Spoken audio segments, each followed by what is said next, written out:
जय हिंद साथियों। तो स्वागत है आप सभी के अपने YouTube channel the knowledge wire में। तो साथियों, आज मैं आपके लिए लाई हूँ करंट अफेयर के 10 सितंबर 2025 के 8 महत्वपूर्ण प्रश्न। तो वीडियो में आगे बढ़ने से पहले चैनल को सब्सक्राइब करें, वीडियो को लाइक करें और अपने दोस्तों तक ज़्यादा से ज़्यादा शेयर करें।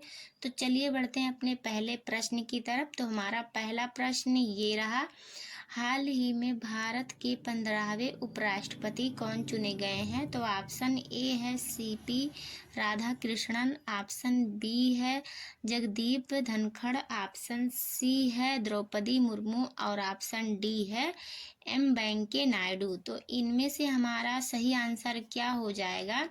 इनमें से जो हमारा सही आंसर हो जाएगा option number A CP Radhakrishnan. तो चलिए साथियों, बढ़ते हैं अपने अगले प्रश्न की तरफ। तो हमारा अगला प्रश्न ये रहा, भारतीय सेना ने ऑपरेशन राहत के तहत बाढ़ प्रभावित उत्तरी क्षेत्र में कितने लोगों को बचाया है? तो ऑप्शन ए है 5,000 और ऑप्शन बी है 6,000, ऑप्शन सी है 7,000 और ऑप्शन डी है 8,000। तो इनमें से जो हमारा सही आंसर हो जाएगा ऑप्शन नंबर बी 6,000। तो जिन्होंने भी ऑप्शन बी को करेक्ट आंसर चुना था उनका सही आंसर हो जाएगा। तो चलिए साथियों, अब हम बढ़ते हैं अपने अगले प्रश्न की ओर। तो हमारा अगला प्रश्न ये रहा, भारत की साक्षरता दर बढ़ाकर अब कितने % हो गई है? तो ऑप्शन ए है 78.9% और ऑप्शन बी है 69.5%, ऑप्शन सी है 80.9% और ऑप्शन डी है 81.2%। तो इनमें से हमारा सही आंसर क्या हो जाएगा साथियों? इनमें से जो हमारा सही आंसर हो जाएगा ऑप्शन नंबर सी 80.9%। तो साथियों, फटाफट से बढ़ते हैं अपने अगले प्रश्न की ओर। तो हमारा अगला नंबर प्रश्न ये रहा, भारत ने हाल ही में हाई स्पीड सड़क नेटवर्क के लिए कितने अरब डॉलर की योजना का अनावरण किया है? तो ऑप्शन ए है 100 अरब डॉलर और ऑप्शन बी है 125 अरब डॉलर, ऑप्शन सी है 150 अरब डॉलर, ऑप्शन डी है 200 अरब डॉलर। तो इनमें से जो हमारा करेक्ट आंसर हो जाएगा साथियों ऑप्शन नंबर बी 125 अरब डॉलर। तो जिन्होंने भी ऑप्शन नंबर बी को चुना था उनका बिल्कुल सही आंसर हो जाएगा। तो साथियों, ऐसे ही महत्वपूर्ण प्रश्न पढ़ने के लिए वीडियो को एक लाइक जरूर करें और जो लोग चैनल पे नए आए हैं वो लोग चैनल को सब्सक्राइब करें और अपने दोस्तों तक ज़्यादा से ज़्यादा शेयर करें।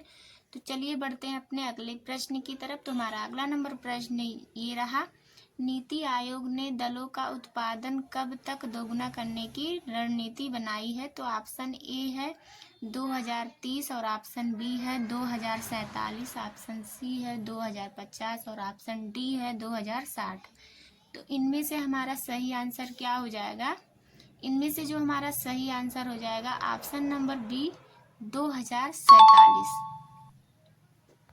तो चलिए साथियों, बढ़ते हैं अपने अगले प्रश्न की तरफ। तो हमारा अगला नंबर प्रश्न ये रहा, हाल ही में भारत ने किस देश के साथ त्रिपक्षीय वार्ता का उद्देश्य आपसी हितों के क्षेत्रों को विकसित करना है?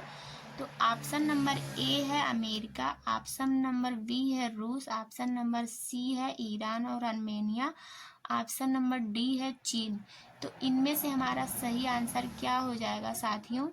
इनमें से जो हमारा सही आंसर हो जाएगा ऑप्शन नंबर सी ईरान और आर्मेनिया।